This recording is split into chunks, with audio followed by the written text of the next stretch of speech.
欢迎来到羽毛球自学之路。那我们自从拍了上一集之后呢，蛮多球友给我的反应还蛮不错的，所以呢，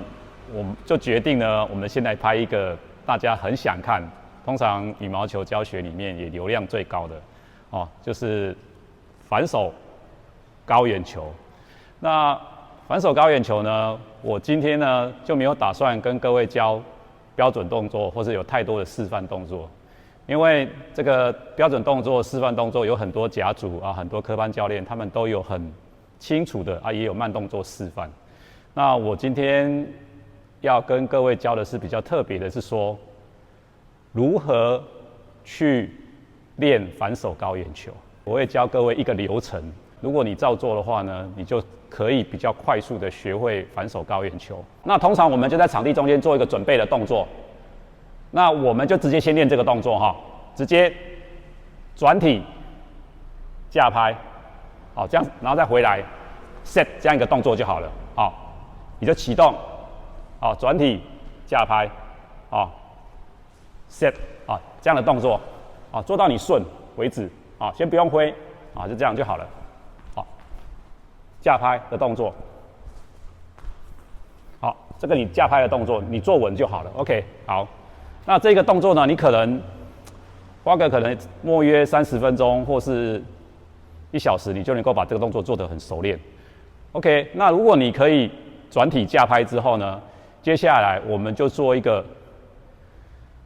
引肩抬肘的动作哈，引肩抬肘。那我特别讲引肩，就是呢，我希望你不是做抬肘，哦，抬肘的意念呢，通常跟引肩又不太一样。如果我希望特别强调肩膀的意思，是因为你抬肘的话，很多人会做这样的动作，肩膀都不会上来，他只会做这样的动作啊，所以肘就抬不起来。那我教你引肩的意思呢，就是当你引肩引起来之后呢，你如果故意抬肩，事实上你的肘可以上得很高，也会上得比较标准。那这个动作呢，其实就跟正手拍一样哦。你正手拍，你看我们正手拍在打球的时候，你的左肩会沉下去，你的右肩，哦，我打球的右肩，你就会上来。好，那你尽量把肩膀抬高，你的肘就会出来，然后再做出拍的动作。那其实反手拍这个部分是一样的哈，反手拍这个部分，你架好拍之后，好，你做一个转体引肩的动作，你就会发现你的右手肘自然就会抬高了，哦，所以意念都放在肩膀，把肩膀抬起来，哦，所以你的左肩就会沉下去，哦，左肩就会沉下去，再做出拍的动作 ，OK。那这第二个部分呢，就是需要做这个动作。我们就做这个练习。你架好拍之后呢，你做引肩，啊，引完肩之后呢，抬肘之后呢，练习出拍，啊，就做一个这样的练习，收下来，啊，引肩的时候，你就重心就会抬起来，身体就会做一个这样抬的动作，你的手肘就会上来，上来之后呢，好，架好之后呢，你做出拍的动作，出拍 ，OK， 好，就这样练习，啊，定点练习这个动作，好。上来，出拍，啊，引肩抬肘，出拍 ，OK。那这边出拍呢，稍微解释一下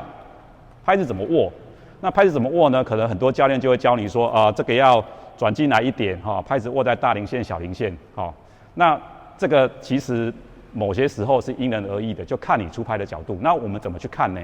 哦。我们直接跟你解释，我希望拍子长成什么样子，那你就知道说你要转多少角度，因为我们打的是高远球，那你打的是高远球的话，你会希望你的球跟你的拍子是呈现一个完全垂直的动作，哦，正极这样去撞它，啊，你这样就是削球，这样叫削球，哦，这样就会是削球，啊，或者是你从这边削，都是削到球，你希望它是正的 ，OK， 那你看到我们的架拍，我们架拍是长这样哈。有些教练教了一个口诀，其实还蛮好用的，就是看表啊，看手表，也就是你的手背朝着你自己，哦，引肩，出肘，挥拍 ，OK。那如果这个动作呢，你能够做顺了，你已经做顺了，你就这样练习，收回来，引肩出肘，好，引肩抬肘，出拍，好，引肩抬肘，出拍。引肩抬肘出拍，你都做顺之后呢，好，那我们就可以来结合。我们刚刚把第一部分跟第二部分，我们现在来做个结合。那我们怎么结合呢？我们刚刚第一部分是什么？如果你还记得的话，哈，第一部分我们就是做一个启动、转体、架拍、引肩、抬走、出拍，对不对？好，我连续动作咯，启动、架拍、引肩、出走、出拍。好，那第一趴跟第二趴我们就可以做连续动作。好，第一趴跟第二趴你都已经练熟练了，那你就接着你就做练一个连续动作。连续动作就是你直接转体架拍、引肩、抬走、出拍。好，连续动作。OK， 好，这两个部分你都做完了，那莫约可能会花个几个礼拜练习吧。好，那如果刚刚第一部分、第二部分你都已经做顺了，那我们接下来呢，我们就是做一个抛球练习。那这个抛球练习呢，有一个很重要的重点，就是呢，我们会希望你在抛球的时候呢，是用你的持拍手去做抛球。那这有一个很重要的原因，是因为我们在打反手高圆球的时候呢，其实有两个事情对新手来说是最难的。第一件事情呢，是你要抓球点的位置跟空间感的位置，你很难抓，这是第一件事情。那第二件事情呢，是因为你不会打反手高圆球，所以你不习惯背对着别人去做架拍的动作那你会很不习惯做这个架拍的动作。那右手持拍抛球呢，这个动作呢，刚好很巧妙的，一定要用右手丢球。如果你用左手丢球，就没有效果了。如果我用右手丢球，会变成什么样子？我用右手丢球你们看一下，右手丢球会是这样，右手丢球，你看我把球丢起来，你有没有发现，我把球丢完的时候呢，你会发现我是不是有做了一个类似架拍的动作？所以呢，你在很多次的练习，你不断的丢球给自己因为你一直丢球给自己，就一直架拍，一直架拍，你就会习惯这个动作。OK， 那丢球给自己还有个好处呢，不管你是找一个超厉害的教练那发得越准的教练越贵。那你就想说，那我有发球机其实租起来蛮贵的所以说你在练习的时候，你需要大量练习的时候呢，你去找个发球机，或是你去找一个教练，其实都很不容易，而且很辛苦。那你又要练到很熟练，你花的成本会很高。所以呢，你最好在前期的时候，你全部都自己丢。那丢还有个好处是，你自己丢球不会偏离太远你不可能自己丢球丢这样，丢这样，你一定看到我在耍宝我告诉你，到时候你丢你就知道什么叫耍宝。OK， 好，那自己丢球呢，你很容易就可以把球控制在一个稳定的球点上面你就因为你的动作就是固定这样，控制在一个稳定球点上面，所以你会看到球蛮稳的。那我们就可以呢丢球给自己打，丢球给自己打。所以我希望就是你就站在这边，直接做一个转体架拍、出拍，就这样的动作。好，那我接着，因为我现在球已经在我手上了，你看我持拍手拿球，我丢起来我自己打，丢起来我自己打，我现在在后面一点，让你看得到全部的场地。我丢起来我自己打 ，OK， 好，你就这样子我丢起来我自己打。sorry， 这个不够高远，我丢一个高远一点的。你会看到已经打到那个出底线窗户上去了因为这边我还离地线有点距离，所以打到窗户是正常的。你就可以这样丢球给自己打。那也许有的人这样丢上来这样打，怎么挥都挥不到，怎么挥都挥不到。那怎么办呢？那其实呢，是因为丢上来你要看清楚上面，又要抬头又要转体，很累。那而且你这个挥拍的手感不好。那其实呢，你可以考虑不要丢这么后面。我什么意思呢？你其实可以先丢前面一点，丢来这里做这样一个反拍，那你丢到习惯之后，你再把位置换来这里，我先示范给你看一下因为丢前面真的比较好打，因为你很习惯打前面的球，丢前面一点，就像这样。那你慢慢的再丢中间，那你再往后丢。